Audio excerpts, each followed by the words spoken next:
So thanks for joining us today. We have an hour together. We have 5 speakers joining us, most from Canada, but one joining us all the way from London, England. So hopefully that's not a technical challenge.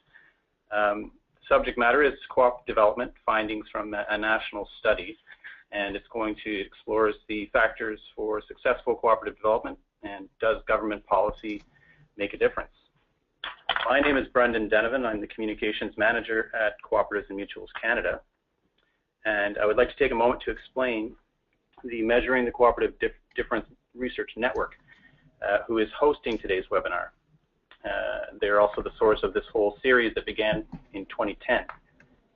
The Research Network is a pan-Canadian network of researchers, students, co-op practitioners. There's 4 research clusters across Canada who organize the various projects locally. The network is funded by the Social Sciences and Humanities Research Council, which provided funding back in 2010 for this project, and it'll run until 2015. The network is engaged in research that explores the impacts of cooperatives in their communities, be they social, economic, or environmental. The speakers today include Dr. Fiona Duguid.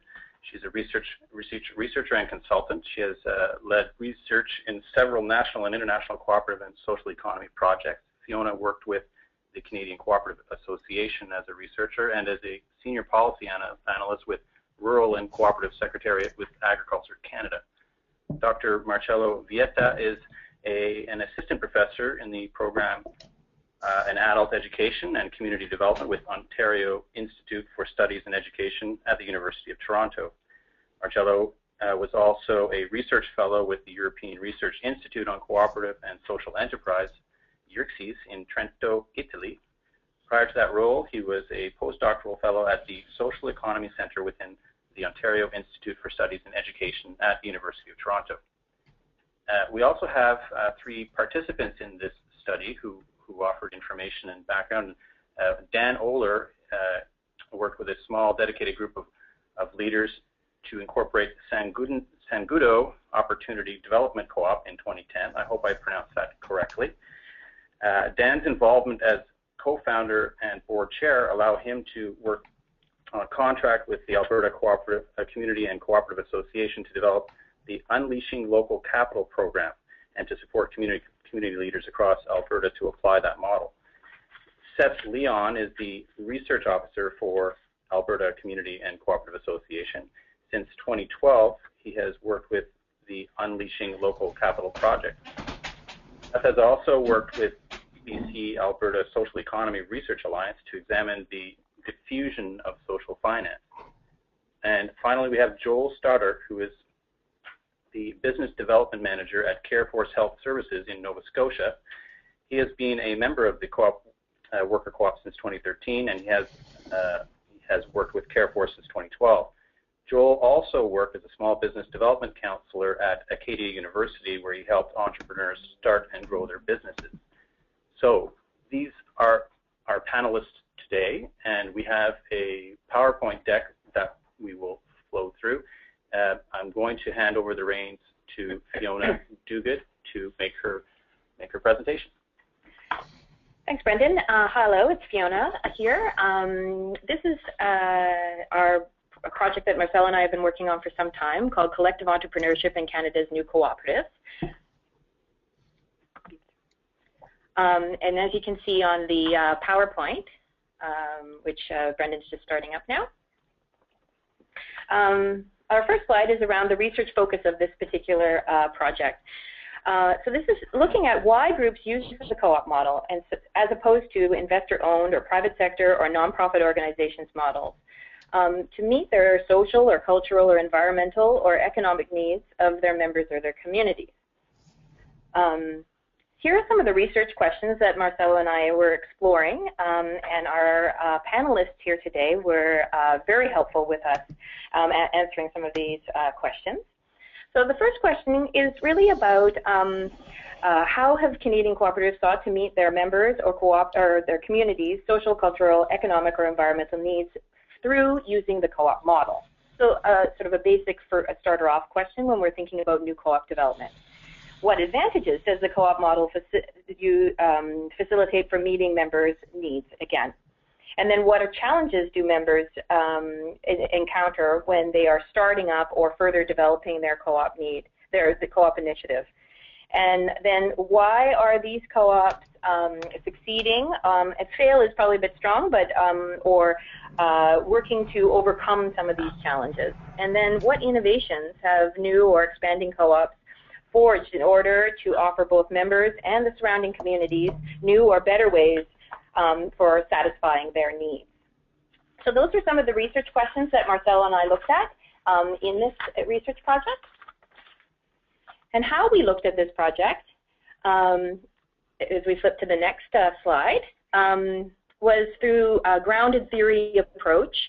Grounded theory is very much, we are interested in the lived experiences of the founders, and the folks that we have here on our panel today are very much those people, the founders, and working through the experiences of developing a new co-op.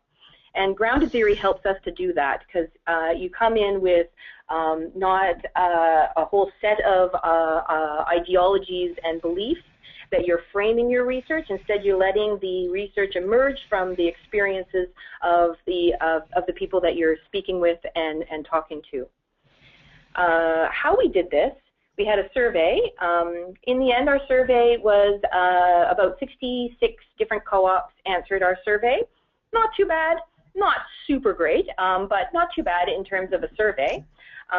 Interviews, we had fabulous interviews with 27 key respondents. So these are 27 people from different co-ops across Canada.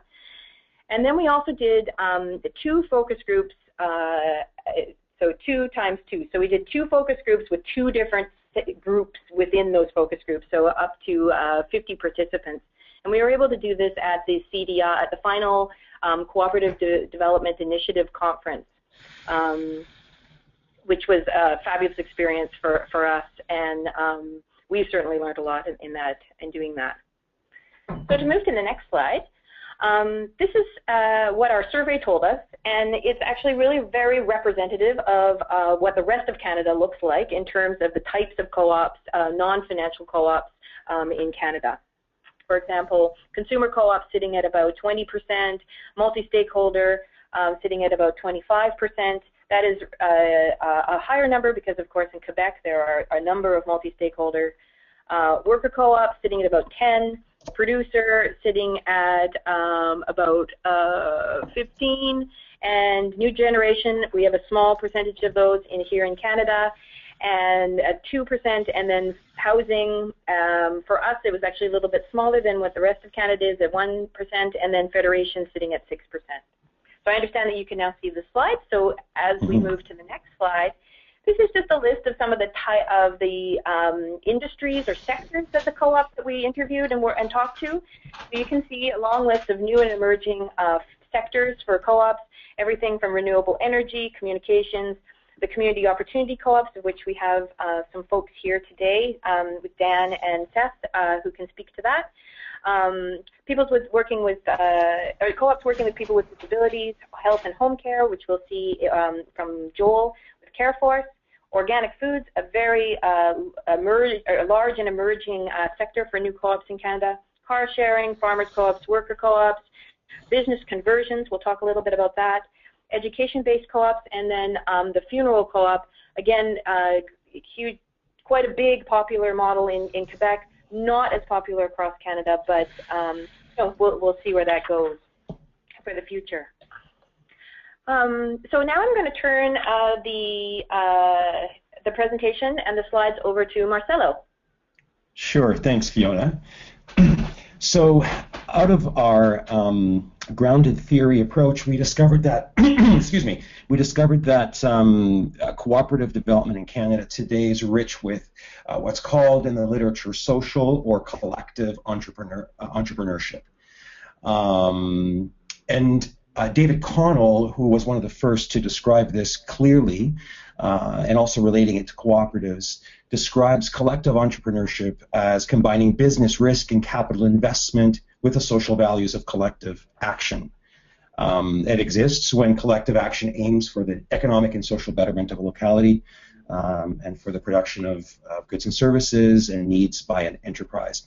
So it's the combination of, as in any entrepreneurial activity, risk-taking, there is risk involved obviously, actions, social actions mostly, and resource pooling, and becoming activities coming together and pool resources, but in particular rooted in socially driven values and objectives, and that's what defines collective entrepreneurship. Cooperatives, the literature suggests, and Fiona and I agree, are perhaps the clearest example of collective entrepreneurship. So next slide.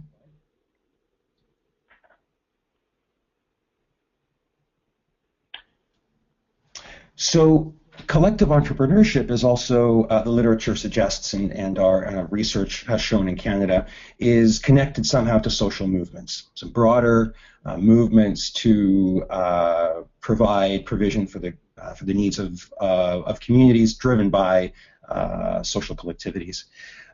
So it's embedded in broader networks, initiatives, ideals, and in fact, social movements in civil society are closely linked to social entrepreneurial activity. That is, the activity that happens in social movements is also, in a sense, examples of social entrepreneurialism. So co-ops also, in the historical literature, are one type of business that has long been understood as emerging or responding to collective actions and demands for social change. So these two traditions in sociological theory, so to speak, and organizational theory, cooperatives on the one hand and social movements on the other hand, when they're described, they actually have this collective entrepreneurship present in them. So recent literature has been combining those two, the similarities between social movements and collective entrepreneurship, and discovering that that they're both intertwined, so to speak. So in the cases that we looked at in Canada, they were also tended to fall into these three types of collective entrepreneurialism, or the entrepreneurs tend to fall within these three categories, which are, first, we can look at insider collective entrepreneurialism. And this is collective entrepreneurialism that emerges from people within social movements already.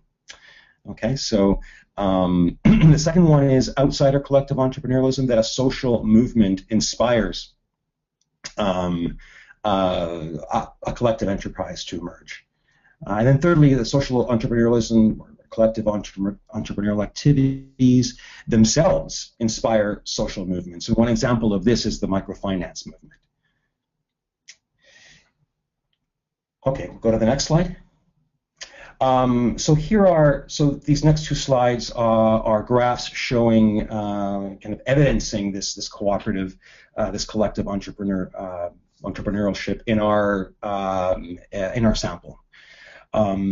So first, if you look at the economic sectors, so where are they doing their business, pretty much in Canada, we see a strong social objective to cooperatives. It's not a mystery to those that start cooperatives, but it is worth mentioning to those that are interested in more broader types of organizations, so to speak, and what distinguishes really cooperatives from other types of businesses.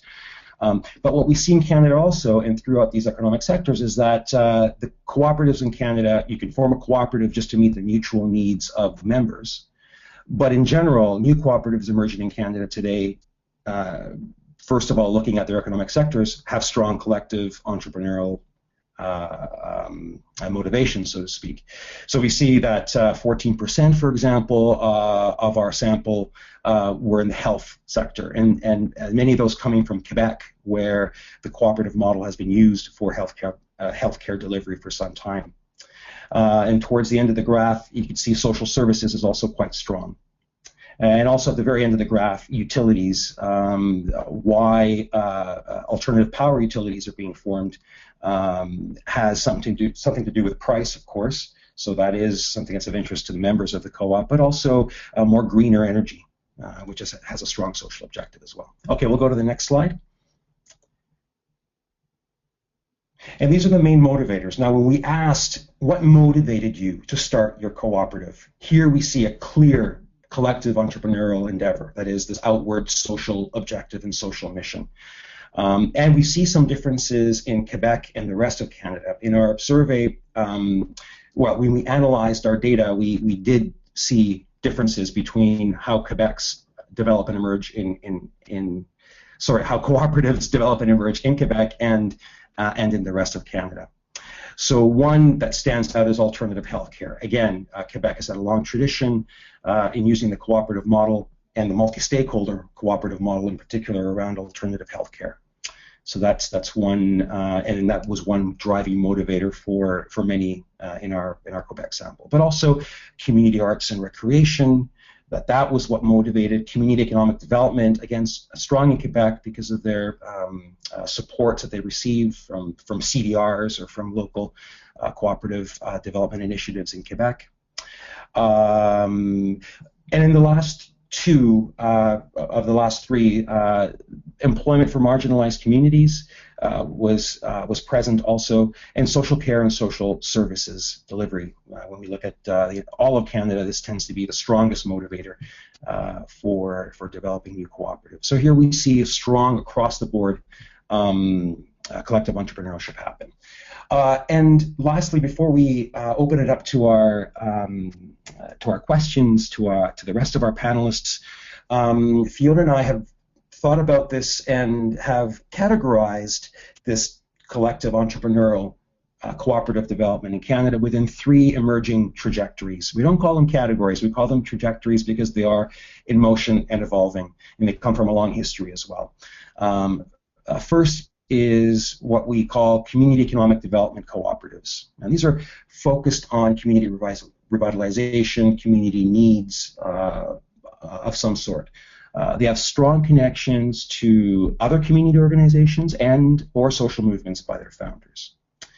Okay. The second category is the conversion of businesses into worker cooperatives and community cooperatives, and also the conversion of community assets into cooperatives. And the Unleashing Local Capital initiative is one strong example of that, but also in the community aspect, but also in particular when you convert a business into a formerly private business into a cooperative, as CareForce will also show. Now, the thing is that cooperatives, for example, in our sample of the people we have on the panel today, is an example that they cross-cut these categories as well. These categories aren't clean, right? It's not that cooperatives fall into one or the other. But these are they tend to fall within these when you talk about cooperative development. And lastly, what we call Canada's social enterprise cooperatives. Unfortunately, Peggy Bailey couldn't be here today, but that was one example that we were going to use for this type of cooperative. And here, the cooperative is in really a social enterprise using the cooperative model. That it uses some market activity, but with a strong social mission aimed at delivering a particular good and service to a community. Okay? Great. Thanks, Marcelo.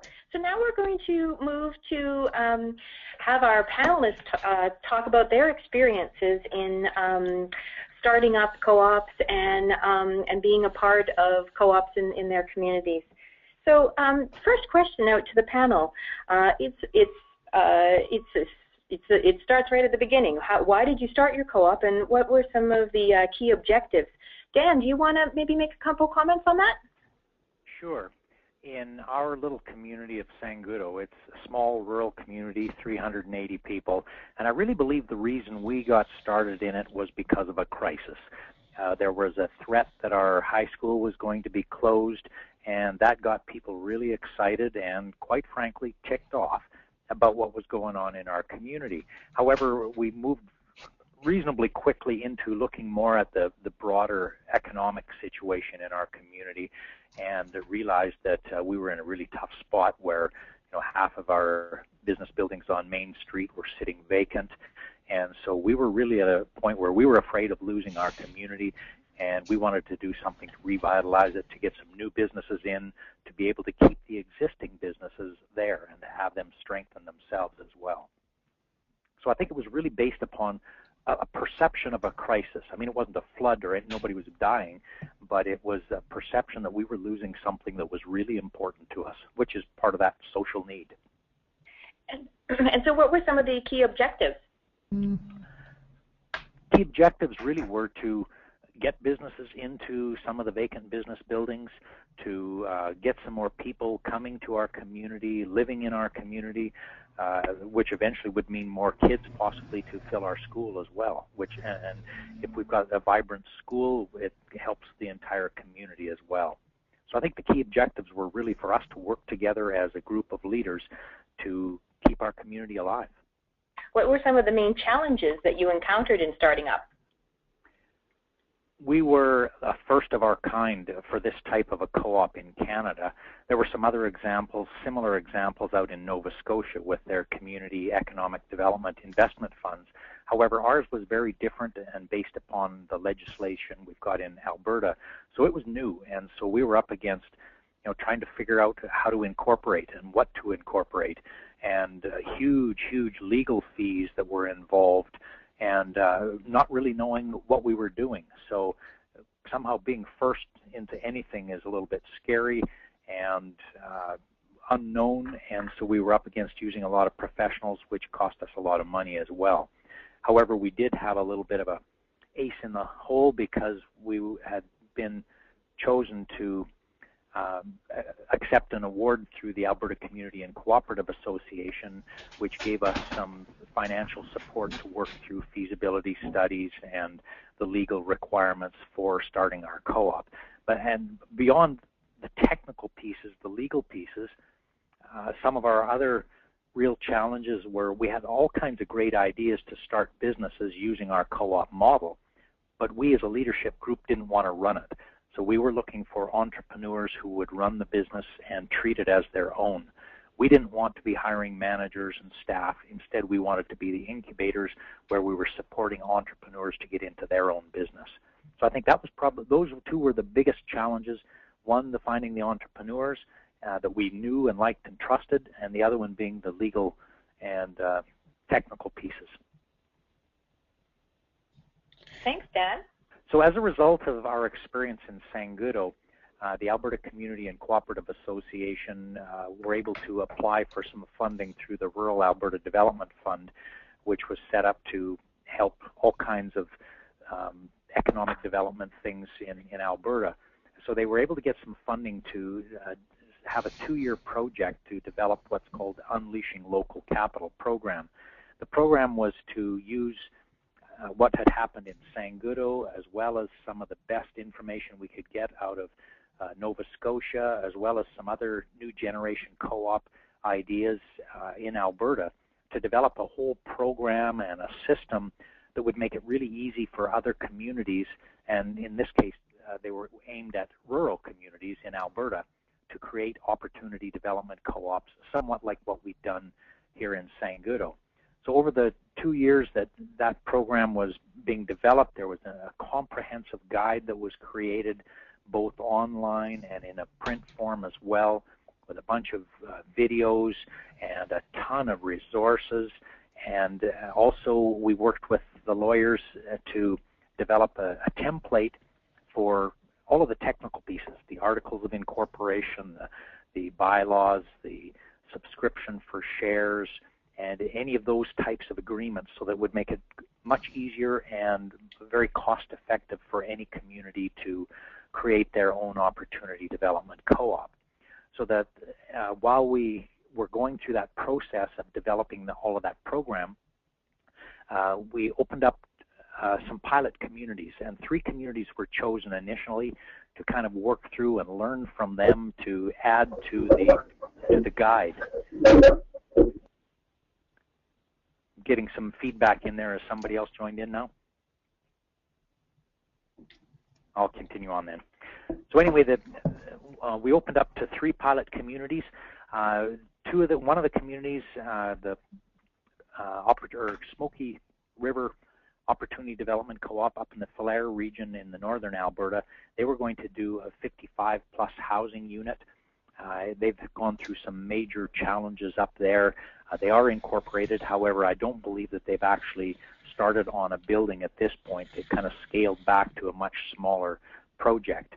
Vegreville was chosen. They were going to be doing kind of a similar project to what we had done, which was the succession of a meat plant and an abattoir, and they had some challenges there in dealing with the group in the co-op and the entrepreneur who was currently running the meat shop, and so they eventually withdrew from the program. However, we learned a lot in that experience as well about the delicate piece of succession planning and that transition from older owners to younger entrepreneurs. The Crow's Nest group down in southwestern Alberta, they incorporated and right away bought an old historic building on Main Street of Blairmore, which is right in the Crow's Nest Pass. They went through a huge project of renovating that old building, and they ended up with 4 residential apartments in the upper floor of it and 2 commercial spots in the lower part of the building where they have them all rented out now, and they're doing very, very well. It's providing a great return on investment to the co-op and also back, which means back to the members. Those 3 projects gave us great information as we continued on with developing the whole program, the guide and the resources, and we opened it up to 3 more communities to test it again and to refine it even more. 6 communities, 3 of those have incorporated their opportunity development co-ops. They've got great leadership. The challenge they're having in all 3 cases is finding the right business and finding the right entrepreneur to actually run those businesses. The other 3 communities, there were some leadership challenges and not finding the right opportunity, and so they haven't incorporated. However, we have a strong belief that at least one of those will incorporate and will move ahead. So by the end of the program, there were 5 new opportunity development co-ops, and there currently are 3 more communities in Alberta that are moving forward, either have incorporated or are in the process, and a number of other communities that are very, very interested in moving forward. And as long as the leadership group is solid and strong and they follow the guide and the program, and they also get access to a coach that will help them through the whole process, the program seems to be working. We've got lots to learn, but it seems to be working now. And Dan, one of the cornerstones of the Unleashing Local Capital model of community opportunity development cooperatives is actually using local capital for developing these cooperatives, and in particular using, for example, registered retirement savings plans. Is that correct? Maybe you can speak a little bit about that. That is absolutely correct, and I believe that's the real strength in this, is that it's in the community, for the community, and by the community, and using local money. So this is local money that people have in the community have earned in the community, and so they're investing it right back into their own community where they can be active and engaged in their own investment. The real beautiful piece about what's happened through the Unleashing Local Capital, as you mentioned, is the ability to access registered retirement savings plans, either new money that is being contributed into RRSPs, or even more powerful is the money that local people in your community already have invested in companies in Toronto or New York or somewhere else. But this is a way where they can redirect that money right back into businesses in their own community. It still stays within the RRSP, however, the money is redirected right back into the community. But we know that this is huge in Alberta and all across the country, because right now in Alberta there's over $4.5 billion a year that is invested into RRSPs. A large chunk of that leaves our communities and leaves our province. So it's a huge amount of capital that we can tap into in our communities. Yeah, and this is something that's been used for some time in Nova Scotia as well, which is part of the inspiration for the Alberta model. Absolutely. Right. Yeah. I'm just wondering if we want, if Seth is on, if he wants to comment and add to Dan's wonderful expose, explanation of the initiative. But I know Seth was really involved in the Unleashing Local Capital initiative, and then we can return to Joel and see what's going on with CareForce. But so Seth, do you have any additional comments to make?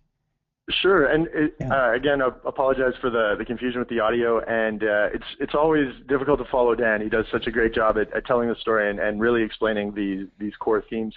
I think maybe just a couple of things that always kind of come to mind is when we're looking at these the key objectives or some of these broad things, and definitely what Alberta Community and Cooperative Association.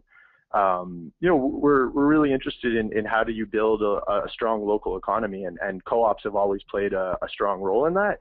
And I think that when you're building these skills and you're changing attitudes around how you can use your money and how you can use your social capital, how you can use your knowledge in terms of business development, or how do you hold really effective meetings, how do you rally your community and bring them together, those skills are all really important to bringing capital home and building kind of the putting together the building blocks that are essential for a strong local economy. And once you're able to pool capital, it creates the kind of the ballast to do lots of other things. So I think that definitely looking at the success in Nova Scotia with the CEDIF program, and looking at Sangudo, I mean, they've done three projects. I'm sure there's more that's going to be coming out, that you're seeing this cascading effect where people are starting to invest differently, and it's being copied by others. So I think that's looking at the success of great grassroots examples that are then able to be transferred to other areas, and so really seeing it that way. But it definitely it catches on, and I think that's where we'll see these really big kind of changes in community economic development, and also people being able to kind of have this really profound understanding of what co-ops do. Once you've put your money into them, once you've been involved, you definitely see what can happen, and we're really excited about what's happening here in Alberta. Great. Joel, maybe you can talk a bit about how CareForce was started, and what were your key objectives, and a bit about the business conversion model. So CareForce, as I was saying, started as a co-op, or actually transitioned into a co-op in 2008. It was a private enterprise for about 17 or 18 years prior to that.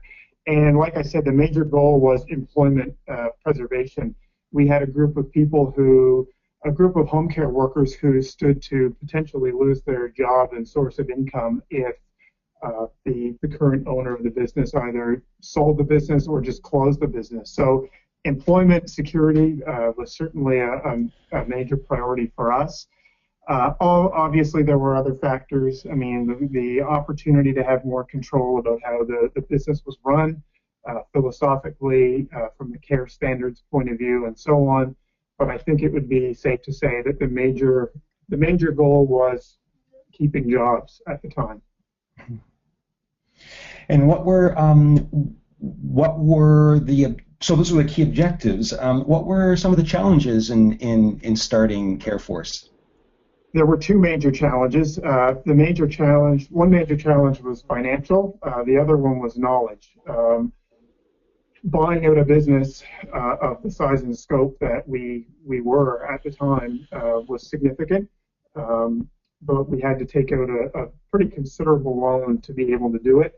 And the ability to get that loan, it took a little while. A lot of the would-be members who wanted to buy the business didn't have the financial resources among themselves, so they had to seek alternate financing. The second obvious hurdle was knowledge, and there was just a total lack of, well, maybe not a total lack, but a significant lack of knowledge about the co-op process. The worker co-op language was kind of a foreign language. Everything from bylaws to incorporation and everything in between. So there were two major hurdles, and thankfully, with a little bit of help, we overcame them. That's fantastic. And how is CareForce doing now? It's doing great. We started, I think, with about 7 members at the time, and we have 26 member owners today. And so it's been a steady growth. The company has grown fast. I know one of the other questions here, I don't know if we're getting to this, but I was just saying about the lack of knowledge, and the biggest, probably the number one thing that helped us was Peter Huff. Peter is with the Canadian Worker Co-op Federation, and Peter is a co-op developer, and I think it would be safe to say that without his guidance and knowledge that we probably wouldn't have ever moved into a worker co-op. I just don't think the knowledge was there to be able to do it without him. So I guess that's a bit of a plug for him. Yeah. We'll get into the role of cooperative developers at the end. That are they're showing to be very important in Canada for developing co-ops. I know we need to leave some time for questions from those that have joined us today. Fiona, are you there? I am, and I was just going to suggest that we move to conclude so that we have at that time. Yeah. Do you want me to make some concluding comments? Please do. Okay, so the last slide, just to sum up some of the conclusions from our research and from the stories and experiences that we've heard. Co-ops are indeed in Canada being used for meeting social, environmental, and community needs. There's no mystery there to those that are involved in co-op development and starting co-ops. But this, despite the lack of clear and broad legislation across the country. In particular, it has to do with how cooperatives and cooperative legislation has been developed in Canada, which has been a provincial initiatives, and some provinces have stronger supporting legislation than other provinces. An interesting place to compare Canada to is Italy, that has strong national cooperative legislation that supports the development of co-ops throughout the country there. So it's an interesting comparison, and yet Canada still has a rich cooperative tradition. So in supporting collective entrepreneurship for new co-op development in Canada, challenges exist. There's challenges in funding, in maintaining the motivation of volunteers, and in a few volunteering, a few people in the co-op doing most of the volunteering tends to be one of the challenges. And the challenge is also in rallying people around consensus and participative decision making, which is the strength of co-ops, but also makes it a challenge to run them sometimes. And co-op developers, as Joel suggested, are really strong across the country, from everybody we spoke to, pretty much, in that knowledge building. And I'll just leave it there, and we'll open it up to questions.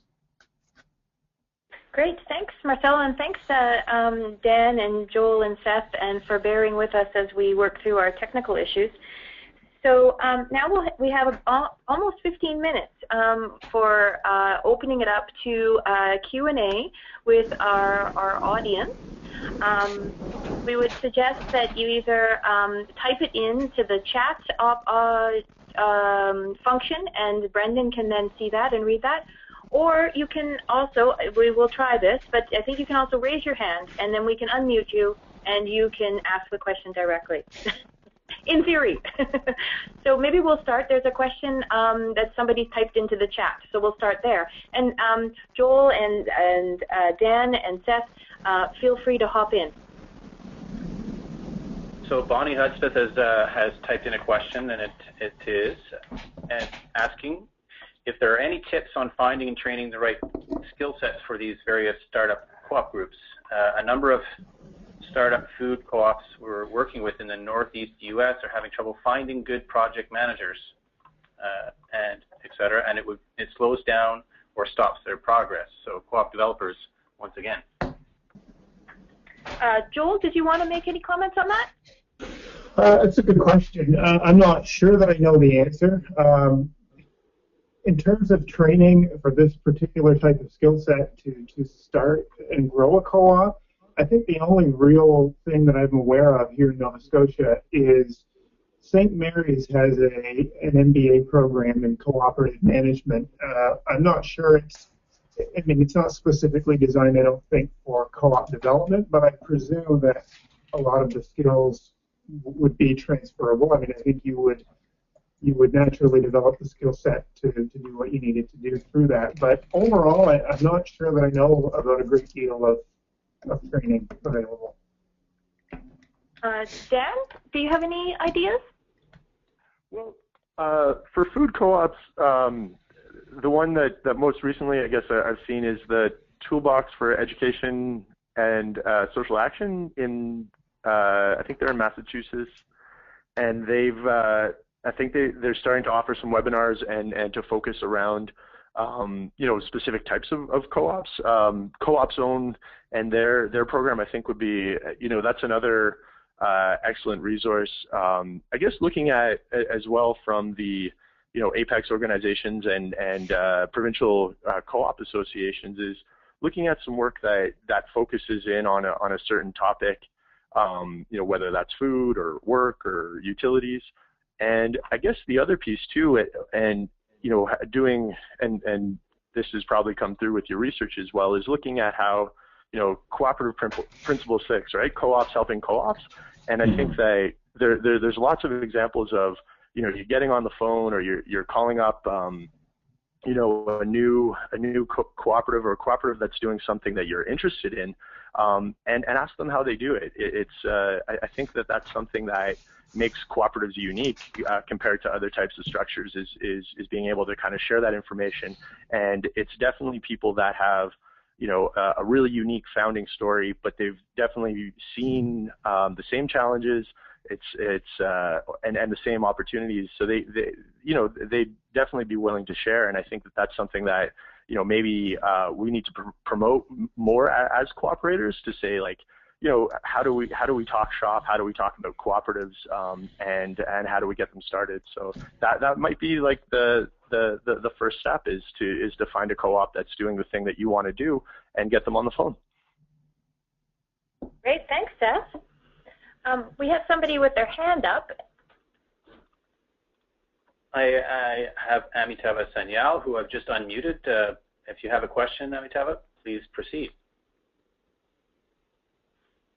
It seems that Amitava might have mute on their computer. Amitava, if you can hear me, you need to unmute your computer so that we can hear you. Okay. Hello.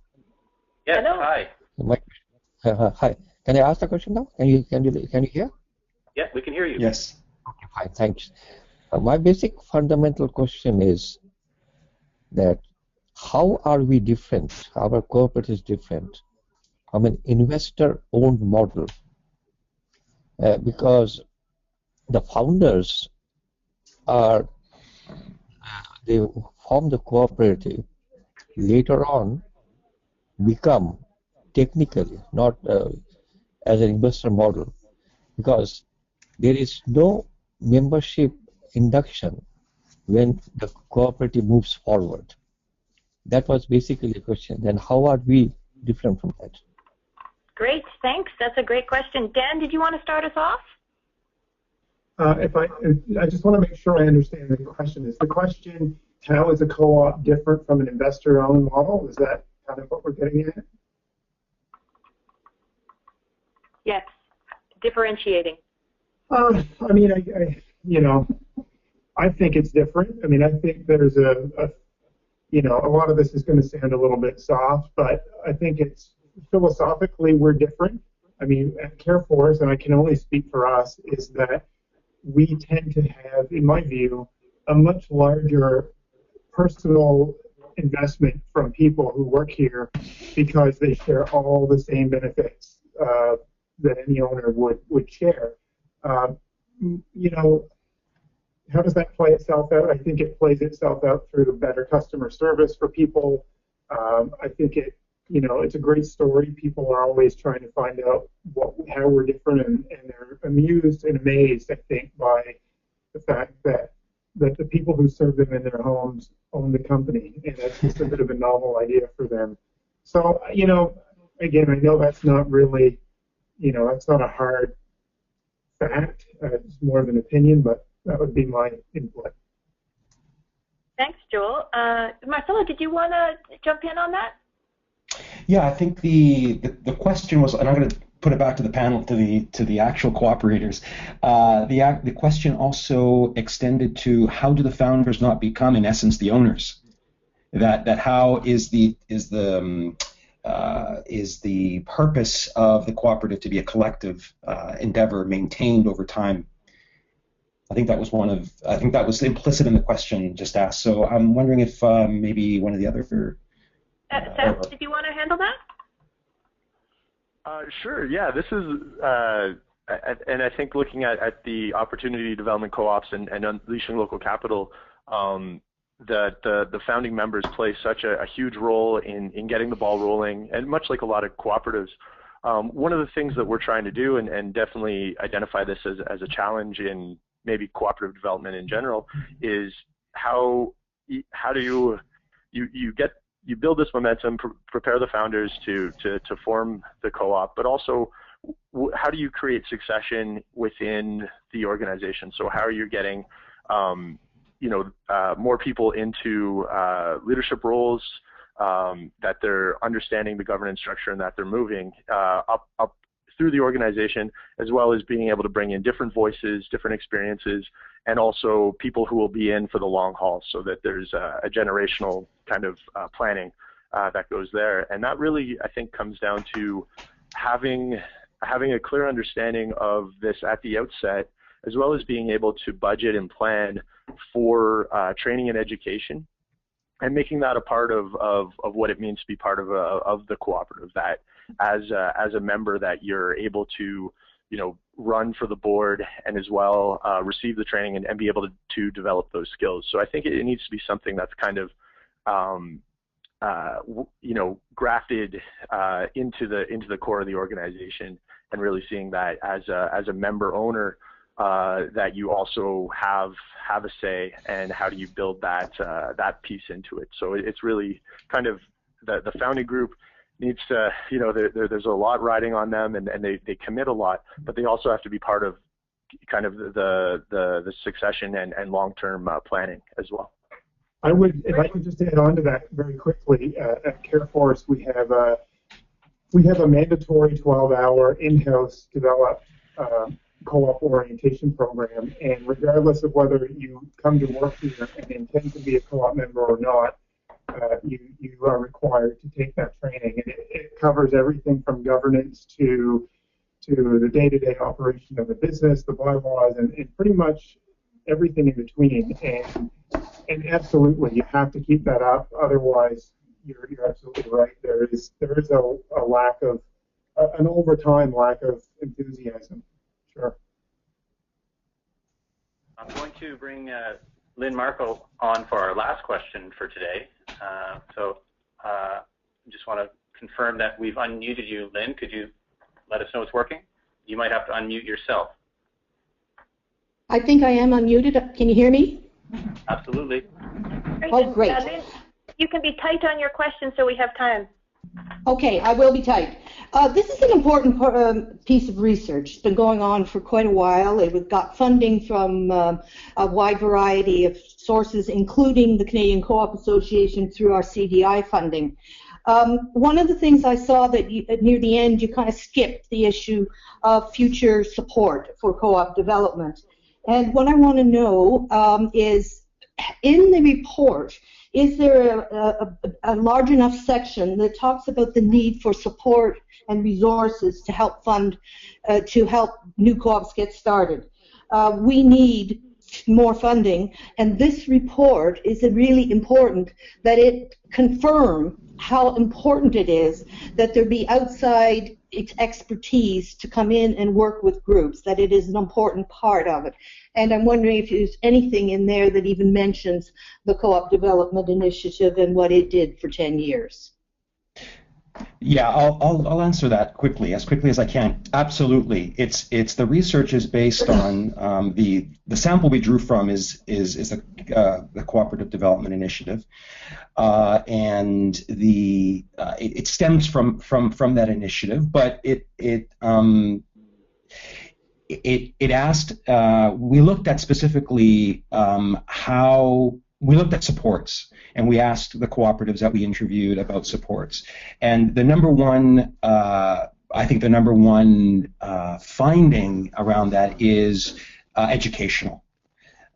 Is across the board, from where do we tap into these multiple sources of funding, how do we secure funding, because the funding is often hard to get and it takes a long time to prepare for, and how do we guarantee long-term resources for developing our cooperators, for developing our business. So knowledge and education was a big one. And so one of the things that we proposed was to and this is just a kind of a blue skying in the future, that the next CDI, if there is one, could be one that's focused on, or some kind of initiative focused on a concentrated development and knowledge building educational component. And so we do mention that in the report in our sets of recommendations. Fiona, do you want to add to that? Are you talking about co-op developers being paid to be able to help groups, to be able to do the planning, the feasibility studies, the leadership development, all of that sort of thing? Or are you talking about some kind of broader general knowledge and education? Well, that already exists. Canada has a rich tradition of cooperative developers. There's a gap with some cooperatives in that they're not able to access some of those developers, and where they are, and most were, but sustaining that type of support. Right, so the idea would be for the cooperative members themselves to be able to sustain it long term, and so that would require a broader initiative. It seems to us, right? So, but tap. Yeah, I'm sorry. Was there another question? No, I was just going to jump in. I'm mindful of the time, so the webinar is for 1 hour, and we are now at our hour mark. Clearly, this is a topic that has many, many angles and many, many other trajectories to look at. But for the time being, I think that we'll have to stop this conversation right now. But we hope that this will have spurred on conversations with your co-op or with your organization. And there's only room to grow here around new co-op development. So we've come to the end of our hour together. I would like to thank everyone who attended, and I would like to also apologize for the technical challenges that we had in this webinar. Hopefully, I will be able to assemble and remove the parts that are a challenge and put this online for us to view and to share with other people who are going through the co-op development process. So thank you to our presenters, and don't forget, there will be an additional webinars in this series, one more in this year and 3 more coming up in 2015.